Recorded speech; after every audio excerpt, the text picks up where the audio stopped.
nuestra última sesión de la jornada es la sesión, vamos a decir el título correcto, enfermedad vascular cerebral, cómo el tiempo puede marcar la diferencia.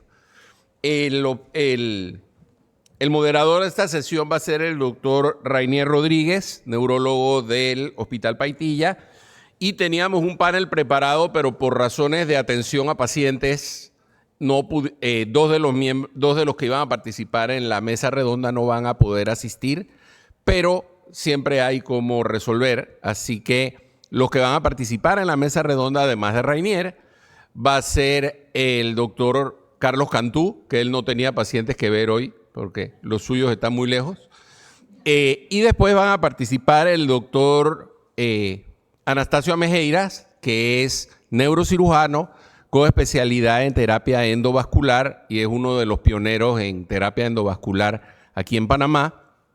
Y el doctor Walter Valverde, que es el jefe de la unidad de cuidados intensivos de Hospital Paitilla y que tiene mucha experiencia en el manejo de pacientes con enfermedad vascular cerebral. Así que la sesión, como dicen, como el correo, llueva, trueno, relampaguee, hay sesión. Les pido que pasen adelante.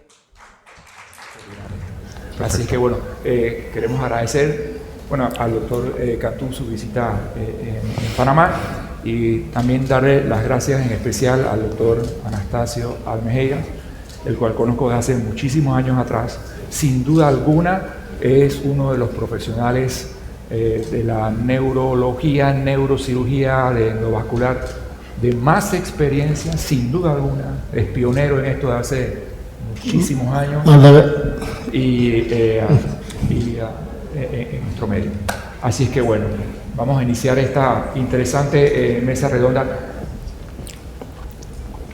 Quisiera ponerlos en contexto de que siempre, en muchas ocasiones, dada el auditorio que tenemos aquí, el abordaje del paciente neurológico a veces tiene en cuanto a la parte clínica, a la evaluación, y más en el stroke.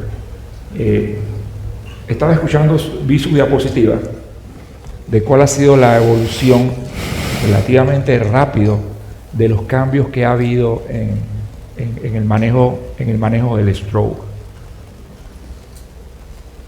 Hoy, dentro de esas medidas, desde el punto de vista de aplicabilidad práctica, la detección fuera del hospital es sumamente importante. ¿Cuáles ustedes creen que son los datos clínicos puntuales que despiertan la sospecha altísima de un stroke y las medidas que debemos tomar? Bueno, yo creo que el problema con la enfermedad cerebrovascular es que sí es un poquito heterogénea a veces.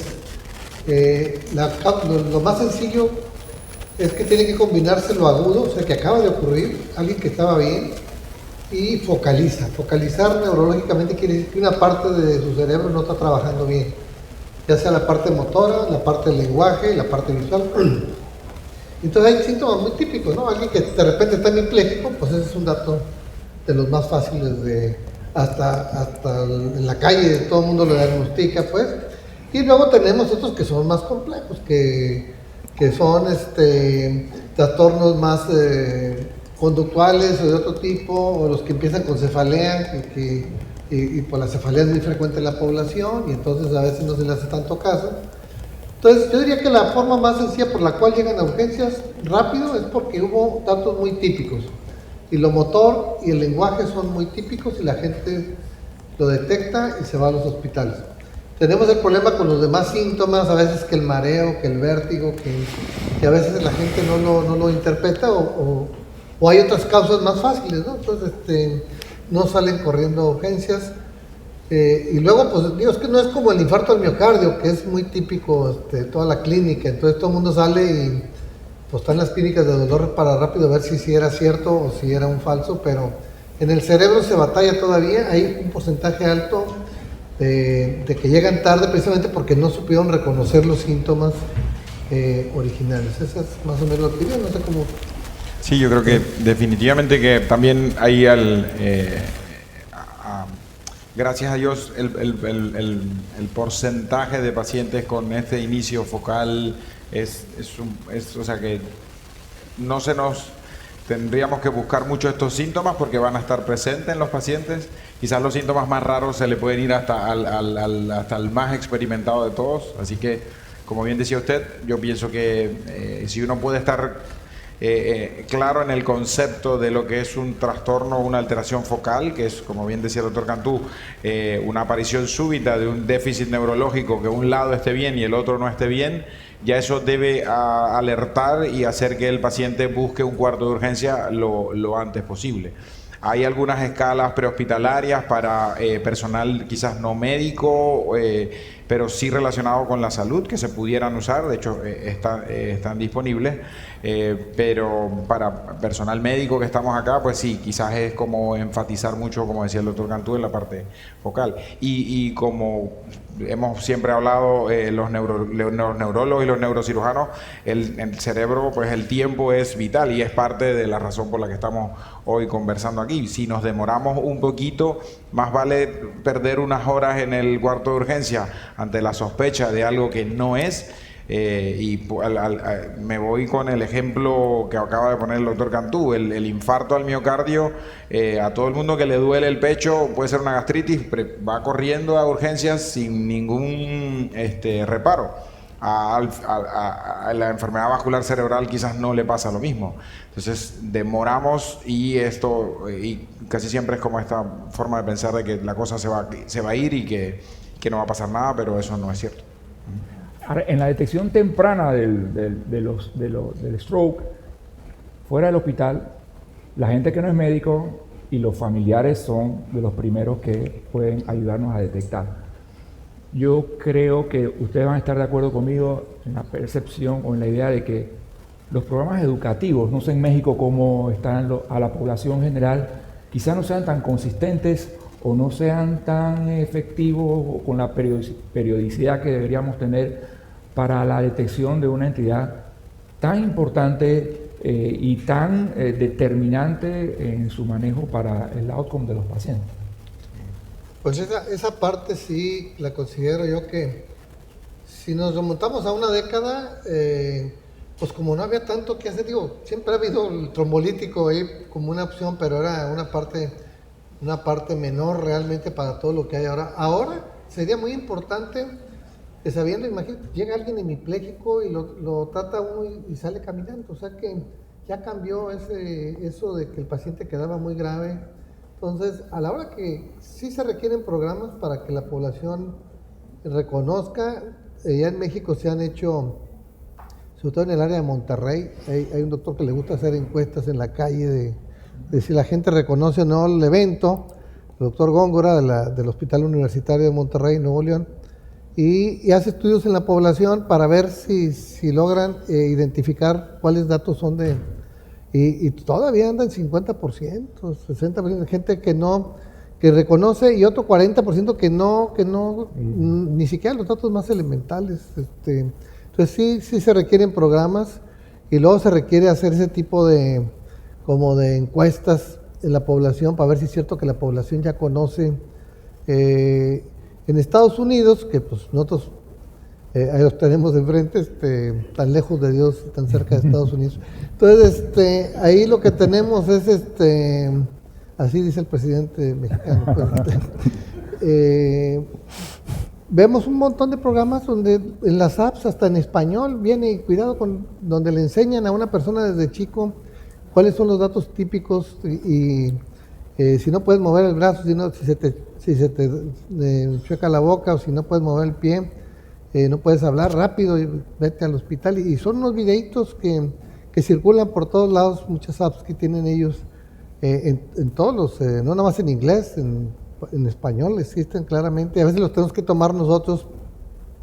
Entonces sí falta un poquito o mucho de educación en Latinoamérica creo que uno de los programas más exitosos en Centroamérica es en Costa Rica, con el doctor Barbosa. Algo que se ha dedicado a estar promocionando mucho y tiene su video ahí de Camaleón, se llama el que pusieron ellos. Cara de cara, de miembro. y luego que el ON es para que le llame rápido al 911, bueno, al número que haya de emergencia en cada país. O sea, sí faltan algunos algoritmos a diferencia de otras enfermedades que son más fáciles. Uno creería que es muy fácil identificarlo, pero no, si no trae los datos típicos, se esconden muchas enfermedades. O ocurre lo contrario. Hay muchos mimics, hay muchos que remedan. Pero ya se ha quedado claro que si es un mimic, si es algo que está asemejando una embolia, un ictus, si llega al hospital y uno se la compra, pues lo tromboliza uno y luego ya se da uno cuenta que no era cierto. Pues, pero no, se ha visto que no pasa nada, pues, que hay quien tromboliza ni hablar porque te confunde, pues. Hay mucho trastorno funcional neurológico que ahora se le está dando mucha importancia y a veces llegan con datos muy claros, como si fuera una embolia y resulta que es un trastorno funcional. Pero hasta esos les va bien con el trombolítico, pues, o sea que no hay daño por andar dando tratamientos adicionales a gente que no lo requeriría. Sí, nosotros, por ejemplo, en eso hemos empezado tratamos, en Panamá estamos como organizándonos un poco con el personal de las ambulancias, o sea, los paramédicos. Habíamos encontrado que las otras emergencias las manejaban muy bien, trauma, lo demás, pero la parte del stroke, o sea, de la enfermedad vascular cerebral seguía siendo como una limitante. Entonces, uno de lo que hemos podido identificar nosotros como grupo de neurólogos es que ahí es donde hay una parte que tenemos que apuntalar bien, porque si nos vamos como medida más rápida, hemos visto que le estamos, como quien dice, apostando a un entrenamiento mucho más dirigido a ese personal, como para ver si los tiempos nuestros empiezan a mejorar y a cambiar, ¿no? Sí. Bueno, saltando un poquito ahora a la parte de endovascular con el doctor Almejeira, ¿podría hacer un poco de énfasis o aclarar en este concepto de que, por ejemplo, un paciente que da con un stroke secundario a una oclusión de grandes vasos de carótida, estos segmentos M1, etcétera, ir directo a trombectomía, si se puede, si las condiciones la dan, ¿cómo está moviéndose eso en la actualidad? Ok, bueno, como hay muchos estudiantes, aclarar un poquito y hacer una breve historia. O sea, el manejo de la enfermedad cerebrovascular aguda, el infarto, realmente viene de hace mucho tiempo, y tanto la parte clínica como la parte endovascular van de la mano en su desarrollo. O sea, eso es así. El primer gran hito en el manejo de la enfermedad cerebrovascular fue en diciembre del 95, cuando sale la publicación del uso del TPA intravenoso, con lógicamente el límite de 3 horas y media. Eso realmente involucraba que el paciente, para ser candidato, 3 horas y media el tiempo, aparte de otras contraindicaciones, si era hipertenso, cirugía temprana, etcétera, etcétera. Realmente esto nos abrió muchas esperanzas, tanto a la parte clínica como a los endovasculares, de que ya teníamos una arma para poder manejar. Realmente, uno, el límite del tiempo; dos, que nosotros empezamos a usar el TPA intraarterial directo, teniendo ese concepto que si tengo un medicamento que lo puedo administrar por vena y me va a disolver el coágulo, si yo lo aplico directamente al coágulo, no intraarterial, coloco un microcatéter dentro del coágulo, enfrente del coágulo, y administro el TPA, el doctor Cantú sabe que nosotros hacíamos eso en el neurológico, y se iba a abrir más el coágulo se iba a abrir mucho más rápido. Ese concepto realmente no funcionó y estuvo asociado a complicaciones. Bueno, después de ahí, tanto la parte clínica como la endovascular trabajamos. El otro y gran hito fue en el 2008, cuando se abre la ventana a 4 horas y media. En ese momento ya habían algunos dispositivos, porque realmente el límite que tenía la gran limitación que teníamos los endovasculares era tener los insumos o los dispositivos adecuados para hacer una trombectomía dentro del cerebro. La arteria cerebral es distinta a la arteria coronaria, totalmente distinta. La arteria coronaria está sostenida en el músculo cardíaco. La arteria cerebral solamente tiene 4 capas, histológicamente es distinta y está en el espacio subaracnoideo, una arteria que se mueve, muy susceptible a daños. ¿Okay? Entonces, conceptos que usaban los cardiólogos, sí, a veces los podíamos usar, y en cardiología el concepto del stent de la angioplastía después nosotros lo adoptamos, pero no podíamos usar los mismos materiales totalmente, había que adaptar esos materiales y ahí probablemente fue donde hubo el mayor atraso, el desarrollo de la tecnología para el cerebro.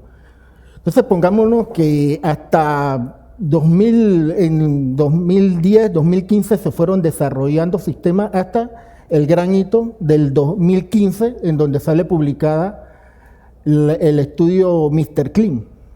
Antes de este estudio, inclusive se habían publicado 3 estudios entre el 2012 y el 2013, en donde la terapia endovascular para el tratamiento agudo del stroke no demostraba que era superior a la trombolisis. Eso causó un gran daño al tratamiento, porque esos estudios fueron utilizados por el American Heart, American Stroke, para sacar las recomendaciones en el 2013, en donde no se recomendaba el tratamiento endovascular para el manejo del stroke. Eso realmente fue un daño muy grande, sobre todo en Estados Unidos. Sin embargo, en Europa, usted sabe que los europeos son independientes a lo que digan allá. Ellos viven su mundo. Y gracias a esto, ese estudio Mr. Clean fue hecho en Holanda. Es un estudio que le voy a dar resumen, muy interesante porque incluye a todo el país Holanda. Todos los hospitales que hacían endovascular estaban incluidos. O sea, nadie se escapaba. Un estudio nacional, pero que abarcaba todo. Ese estudio demostró que la terapia endovascular, ya en ese momento teníamos dispositivos adecuados para hacer trombectomía, habían 2 sistemas, el uso de stent retractores para retirar y el sistema de aspiración, y demostró, para resumir, que la terapia endovascular era estadísticamente era superior, o sea, se compararon pacientes con tratamiento intravenoso y pacientes tratamiento intravenoso con endovascular. El grupo con endovascular, los resultados fueron mejores, Mr. Clean. Ese estudio, a raíz de ese estudio, se cambia totalmente el manejo. Yo me recuerdo que en la American Heart, American Stroke de ese año, fue en 2015, en Nashville, presentaron el estudio como a las 10 de la mañana. Se levantaron todos. Sí, eso parecía un concierto de Bad Bunny, Karol G, eso era apoteósico, lleno, el doctor estaba ahí. Ese estudio y 3 más, que tenían la evidencia científica que la trombectomía era mejor. A las 2 de la tarde, yo me acuerdo, yo estaba son congresos grandes, vienen las sesiones de la tarde, yo estaba en un seminario de manejo agudo de hemorragia subaracnoidea. Y comienzan a tocar los teléfonos, ¿no? De la APP, no sé qué, ¿verdad? A todos nosotros, aquí qué está pasando, un ataque terrorista, alguien entró, que hasta al que estaba exponiendo le tocó, y cuando vemos, decía que el NIH, y yo me imagino que tú te acuerdas, el NIH y la FDA aprobaban el uso, resumiendo, el uso de la trombectomía mecánica como parte del tratamiento del stroke agudo, inmediatamente. O sea, nada más demoraron, el peso científico era tan fuerte de lo que la trombectomía mecánica podía hacer, que en cuestión de horas cambiaron las normas. El American Heart de una vez cambió las normas. Entonces, después del 2015, realmente los mayores avances que se han tenido es en la trombectomía mecánica. Primero, fue aceptada como parte del tratamiento. Después, se amplió la ventana. Inicialmente nuestra ventana era hasta 6 horas. En el 2018 las nuevas guías, por estudios que salieron, aumentaron a 18 o 24 horas. O sea, se amplió. Después de eso vino, que es lo más reciente que se ha hecho, es el manejo de pacientes con infarto instaurando, porque antes si el paciente ya llegaba con un infarto, no se le aplicaba ni trombolisis intravenosa, pero tampoco se le hacía trombectomía. Entonces, ¿qué se vio con estos pacientes? Que muchos evolucionaban muy mal. El doctor Valverde sabe ustedes saben cuál es la evolución. Se infarta, edema cerebral, craniectomía, etcétera, etcétera. Entonces se vio que estos pacientes, si tenían una penumbra, un volumen de tejido cerebral salvable, a pesar de tener infarto, se le hace la trombectomía. Lo último que se está manejando ahora también es trombectomía en vaso distal y trombectomía en pacientes que tienen tienen una escala neurológica baja, o sea, como que tuvieron un isquémico, pero cuando uno le hace el estudio sí tienen una oclusión parcial o total de un vaso. A estos pacientes se les recomienda la trombectomía. Entonces, hoy por hoy, la trombectomía realmente ha dado ha cambiado. Si hay un tratamiento que se puede decir actualmente que ha cambiado la historia natural de la enfermedad, es la trombectomía mecánica. Para comparar, yo necesito tratar de 2 a 3 pacientes para tener un buen resultado con trombectomía mecánica. El doctor Valverde, cuando él tiene un paro cardíaco en intensivo y aplica epinefrina, él necesita tratar 7 pacientes para tener un buen resultado. Los pacientes cardíacos que se le hacen angioplastía carotidia y eso, tienen que tratarse 14 pacientes para tener un buen resultado. Entonces, si ustedes ven, yo de 2 a 3 pacientes trato para tener un buen resultado, pero con la trombectomía, eso es trombectomía mecánica. Entonces, ¿cuántos tratamientos en medicina ustedes encuentran con ese porcentaje de eficiencia? No hay mucho.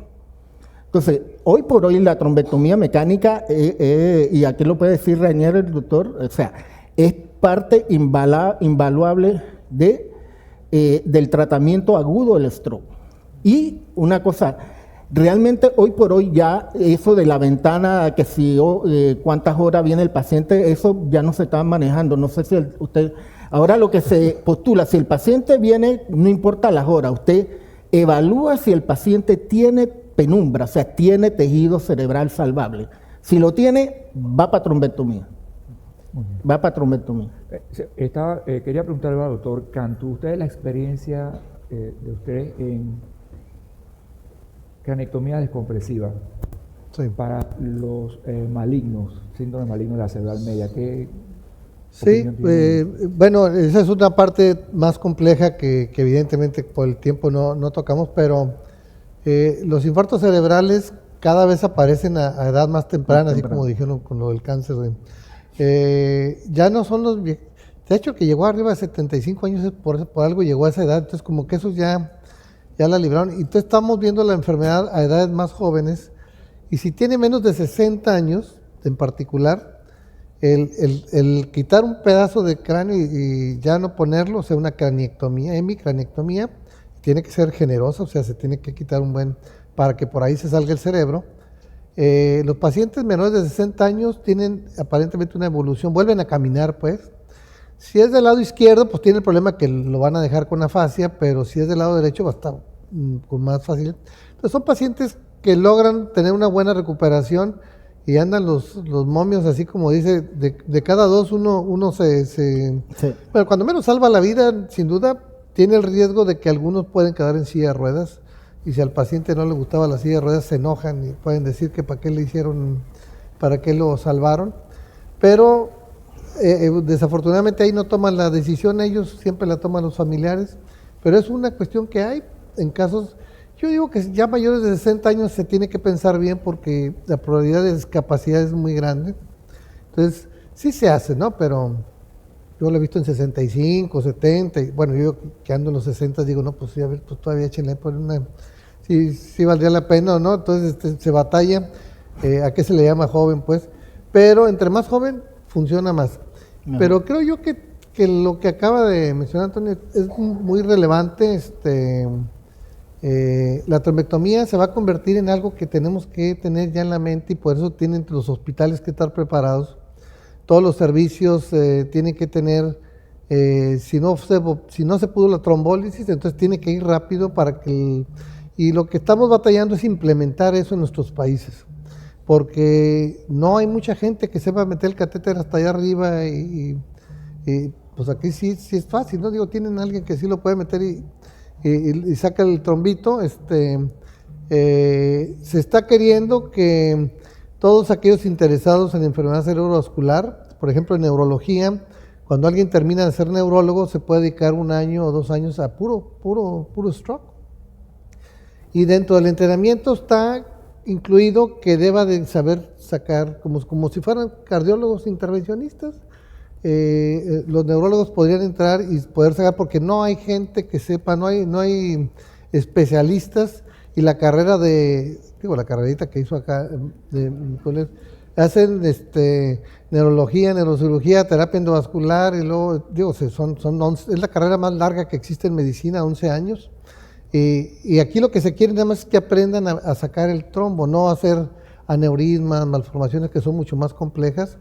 Entonces hay un warning de que hay que empezar a preparar médicos que sepan ir por un trombo y con que le guste la enfermedad cerebrovascular podría entrenarse solamente en eso. Creo que por ahí va a haber, porque si no, no va a haber personal que esté disponible para atender esto. En México, por ejemplo, ya cuando contratan los hospitales privados a neurólogos, salen el hospital inglés fue el último que hizo eso, salen las solicitudes de personal. Y lo primero que le piden es un curso de que sepa tratar un paciente con infarto agudo, porque llegan a medianoche y les van a dar trabajo, pero siempre y cuando sepa tratar un paciente, saber el trombolítico y cuándo hablarle al terapeuta endovascular, etcétera, porque es con lo que se va a curar. Va a haber una curación de algo que era incurable, pues era peor que un cáncer a veces, ¿no? Quedar totalmente discapacitado, como lo dejaba esta enfermedad. Muy bien. Nada más quería aprovechar con el doctor Cantú que está acá. Yo le quería preguntar su experiencia en cuanto a en todos los softwares que han aparecido para detectar la zona de penumbra. ¿Cómo vamos, aparte de la trombectomía, ¿cuánto cree usted que está favoreciendo este tipo de tecnología para poder escoger bien a los pacientes?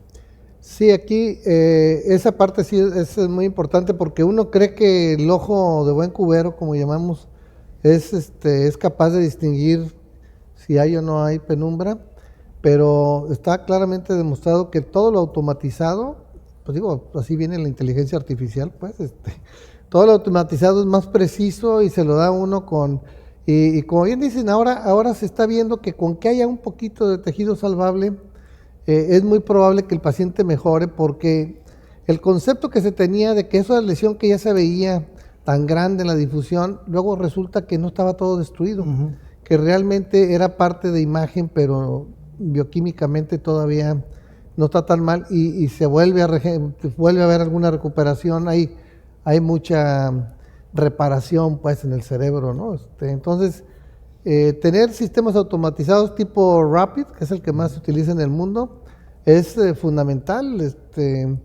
Pareciera que es un gasto extra, pero yo lo he podido ver, porque está la discusión de si tiene o no tiene, y con todo lo que ha salido, sobre todo este año, donde con poquito que haya, y es bien difícil distinguir si hay poquito o no, es a veces muy milimétrico y el ojo pues no alcanza a distinguirlo. Entonces sí se debe de promover que los hospitales tengan su software especial para que diga si hay o no penumbra.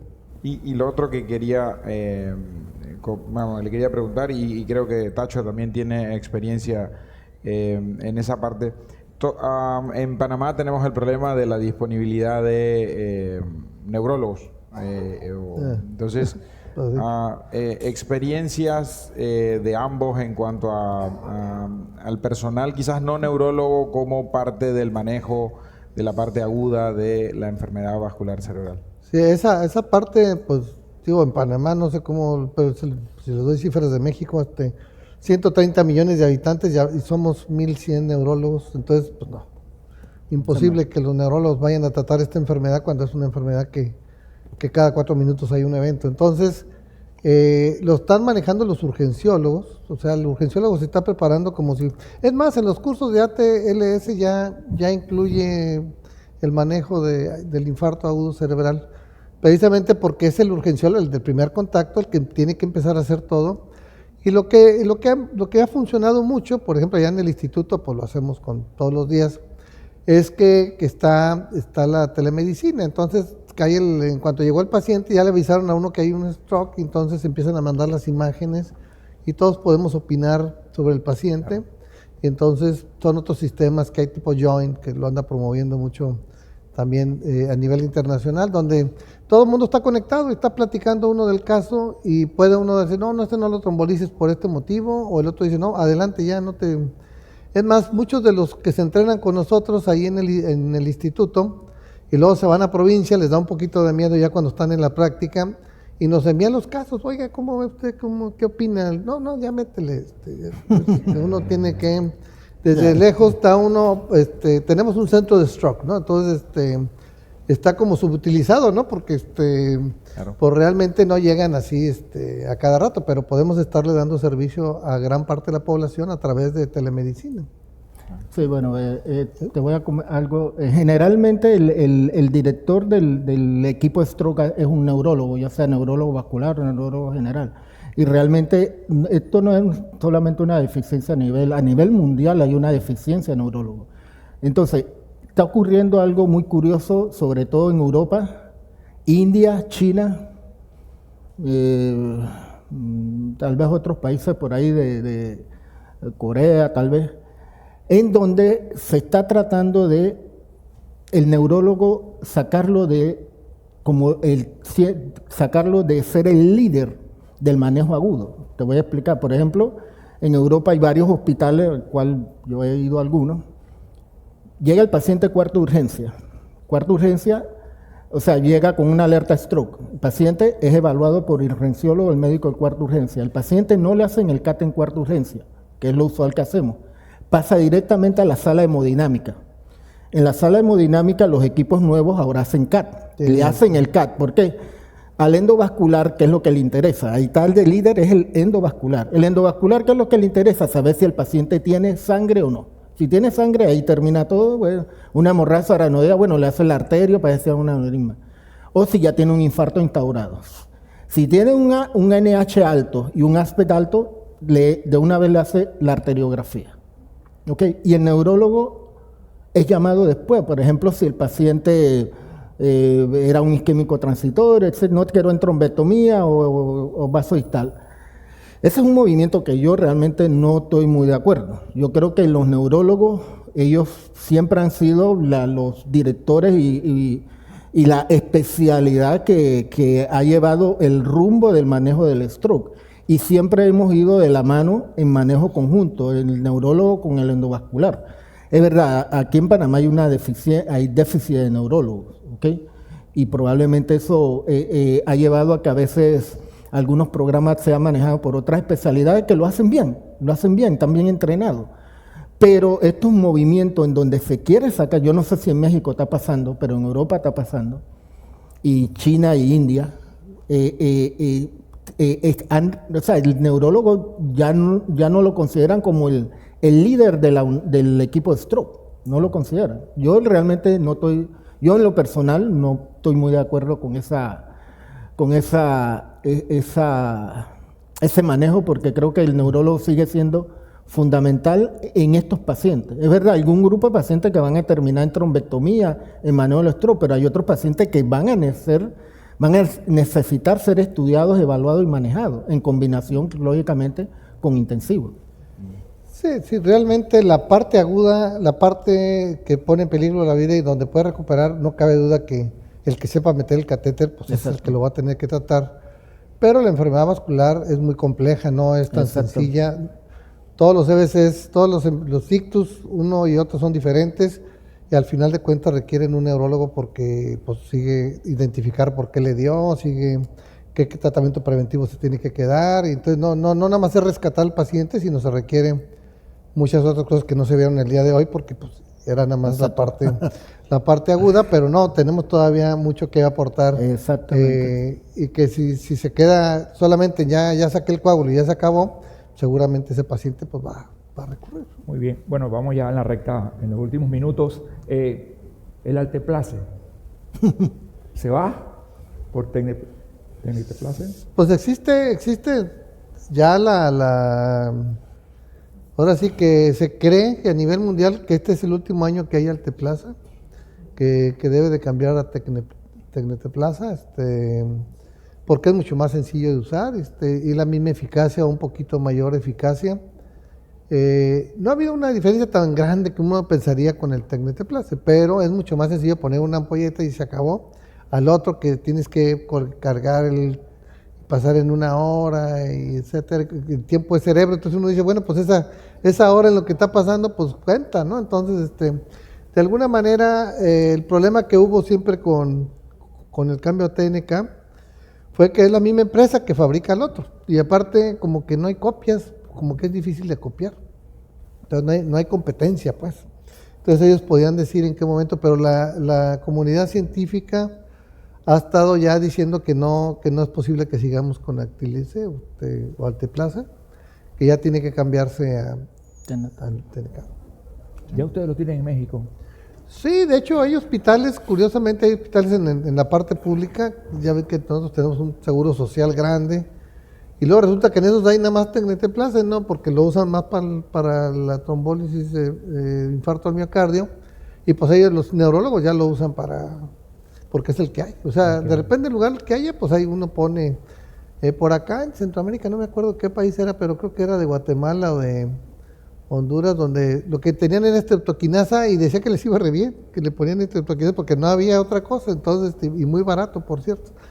Y como que aprende cada quien a meter el trombolítico que le funciona, nada más que esa sí tenía mucho riesgo de sangrado, pero definitivamente va a cambiar a tecniteplase, sin duda. Ya, yo hasta donde entendí, es como el último año que va a haber el cambio, pues.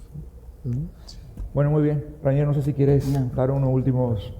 Claro. No, solo quería saber si en la audiencia alguien quería hacer alguna pregunta, algo que les llame la atención. Nada más para, o sea, estamos hablando del manejo del stroke, ¿no? Pero en Panamá, la verdad, yo estoy haciendo endovascular desde el 97 y he vivido toda la historia, o sea, yo no la he sacado de un libro, sino yo la he vivido, y todo lo que ha sido lo mismo que el doctor Cantú, lo que hemos vivido, la evolución del manejo del stroke agudo y en el punto en donde estamos, que realmente es un punto muy bueno, pero eso desgraciadamente está influenciado.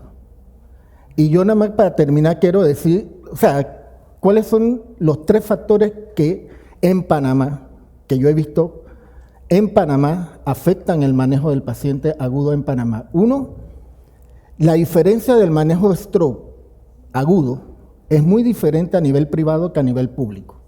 Es una diferencia abismal.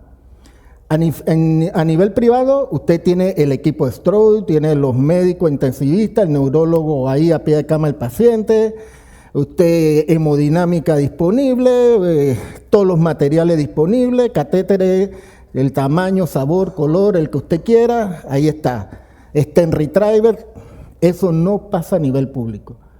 Yo puedo hablar por la Caja del Seguro Social. En estos momentos sí hay un programa para trombolisis intravenosa muy bien elaborado por los neurólogos. El doctor Rainier y el doctor Novarro llevan ese programa excelente. Se está aplicando, el paciente si llega en el tiempo ventana. Pero hoy, en este momento, llega un paciente con una cerebral media tapada al seguro y no se le puede hacer trombectomía. No hay los insumos. Parece mentira que el hospital que va a recibir estadísticamente más pacientes con stroke agudo, que es la Caja del Seguro Social, el complejo hospitalario metropolitano, no podemos hacer una trombectomía. No la podemos hacer. Entonces, bueno, eso ocurre sí. En México, estamos igual, digo, bueno, no. Exactamente. Pero es para que la audiencia vea la realidad del manejo en Panamá. A nivel privado, pero vamos a ver ahora qué pasa a nivel privado también. Y a nivel público, una diferencia abismal.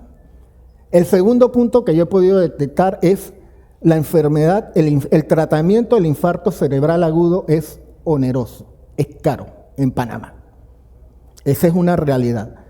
Si un paciente llega a un cuarto de urgencias privado y no tiene un seguro privado o el respaldo monetario, generalmente no se queda para el tratamiento. Y hay varias etapas en el tratamiento. La primera etapa, cuando llega el paciente, le hacen el RAPID, el CAT y el AngioCAT. Muchos nada más tienen el recurso para eso. Algunos que no tienen el recurso ni siquiera se les hace eso. Entonces de ahí se habla con el paciente y se le pregunta, ¿usted acepta que se le ponga la trombolisis intravenosa, que es costosa? Algunos aceptan, otros no, ese paciente se deriva al hospital público. Pero cuando el paciente se le detecta que tiene un vaso ocluido grande, que tiene que entrar a hemodinámica, trombectomía, ahí el costo se dispara enormemente, enormemente. Entonces, el stroke en Panamá, el manejo del infarto cerebral agudo es caro. Ese paciente, si usted lo lleva a trombectomía mecánica, ese paciente va a quedar en una unidad de cuidados intensivos. El costo de las unidades de cuidados intensivos en Panamá es alto. Aparte, ese paciente, todos los exámenes, las evaluaciones, 2, 3, 4 CAT de control que se le van a hacer, o sea, esto va sumando. Por eso en algunos lugares como en México han creado estas unidades de stroke, en donde el manejo posterior a la trombectomía baja enormemente. O sea, a veces estos pacientes que uno le hace una trombectomía no tienen que ir a un cuidado intensivo en una unidad de stroke. Y por eso se han creado en Europa, en muchos lugares, en Brasil, hay por todos lados, en donde el manejo de estos pacientes posterior baja enormemente. Baja enormemente. Entonces, es el segundo aspecto que yo he visto en Panamá. Y el tercer aspecto es que realmente aquí no tenemos un plan nacional de manejo de stroke. El doctor Rainier y el doctor Novarro han tratado a brazo partido de crear algo nacional en el Seguro Social y todavía están ahí luchando, ellos dos ahí. Bueno, ellos pueden hablar todas las... Pero esta es una enfermedad que al final nosotros tenemos que tener una retroalimentación. Porque si yo estoy haciendo un tratamiento para una enfermedad, al final yo quiero ver si ese tratamiento incide en la estadística. O sea, si yo digo que la enfermedad cerebrovascular en Panamá es la tercera causa de muerte y yo estoy aplicando un tratamiento, yo quiero ver que ya no sea la tercera causa de muerte, que sea la quinta, la sexta, la séptima, o que es la primera causa de discapacidad. Yo quiero ver que mi tratamiento me la ponga en la tercera, la cuarta, la quinta causa de discapacidad. Eso no lo estamos viendo. No hay una centralización. Por ejemplo, hacemos los casos en los hospitales privados, cada médico maneja su estadística, en el seguro, en el Santo Tomás, o sea, pero no hay algo a nivel nacional para ver cuál es el impacto que yo estoy teniendo a nivel de estadístico, a nivel nacional, de lo que yo estoy haciendo, si realmente estoy consiguiendo los objetivos. El objetivo es bajar la muerte y bajar la discapacidad. Esos son los objetivos número uno del tratamiento del infarto. Y no tenemos esa información. Bueno, muy bien. Yo creo que estamos de acuerdo y parece reiterativo y tan sencillo, pero a final de cuentas, la prevención de todas estas enfermedades de estilo de vida, nutrición, obesidad, falta de ejercicio, etcétera, etcétera, todo lo que hemos revisado en gran medida, sin duda alguna, ayudaría a que no estuviéramos hablando de enfermedad. Esa parte es sumamente importante también, ¿no? La enfermedad neurológica más prevenible es la enfermedad cerebrovascular. Pero pues, está muy difícil porque pues a nadie le gusta andarse previniendo. Es muy complejo, pues lo de la prevención primaria es una cosa que es muy difícil. Tiene que ser política de salud pública, es muy difícil. Uno como médico puede echarle la mano, pero cuando vemos un paciente y poderle decir algo por lo que lo veamos y recomendarle cuando lo vemos que está con obesidad. Pero son políticas de salud pública. Ha sido muy difícil la prevención primaria que quisiéramos que no hubiera ningún solo evento. La secundaria, como ya le dio, como que ya le da miedo al paciente, entonces sí se ajusta un poquito a... Pero incluso eso, cuando ya pasan 2 o 3 años, ya te dejan de ir. O sea, es muy difícil la parte de prevención, pero sería otro tema muy grande de... Exactamente. poder. Bueno, quiero darle las gracias a todos. Un fuerte aplauso, por favor. Y ahora vamos a pasar a la parte protocolar, ¿no? Del cierre de las jornadas.